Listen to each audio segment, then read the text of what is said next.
আমি বলবো যে আপনি খুব ফেরেশতা ভালো না, আমিও ভালো না, আমি খারাপ। তবে আল্লাহকে সাক্ষী দিয়ে বলে আমি ভালো থাকার চেষ্টা করি। আল্লাহ যেন কবুল করেন, সবাই বলেন আমিন। কারণ হলো আল্লাহ রাসূল ছিলেন পৃথিবীর সবচেয়ে শ্রেষ্ঠ মানুষ, নাকি বলেন? এর চেয়ে ভালো মানুষ আর আসবে পৃথিবীতে? আসবে না। তার দিকেও আমি কিছু মানুষ কথা বলেছে, ওই যাচ্ছে ওই বলা, আর আমি অপরাধ করার কারণে আমাকে বলা, তুমি কি সমান?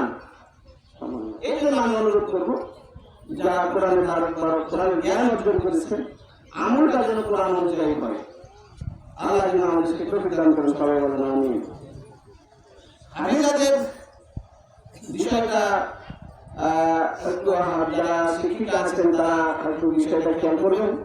তাদের আদর্শ মানুষ হিসেবে গড়ে তোলার জন্য শিক্ষিতরা যথেষ্ট। যেখানে ও হাফিজা মহিলা হাফিজ মাদ্রাসায় পুরুষের কোনো সংশ্লিষ্টতা থাকে না, থাকে নাকি? সম্পূর্ণ দায়িত্ব শিক্ষিকাদের পালন করতে হবে। এই দায়িত্ব পালন করার পূর্ব শর্ত হচ্ছে শিক্ষিকাদেরকে তাকওয়া অর্জন করতে হবে, জ্ঞান অর্জন সাথে সাথে তাকওয়া অর্জন করতে হবে। আমি একটা আয়াত পড়ছি, যারা জানে যারা জানে না ওরা কি সমান?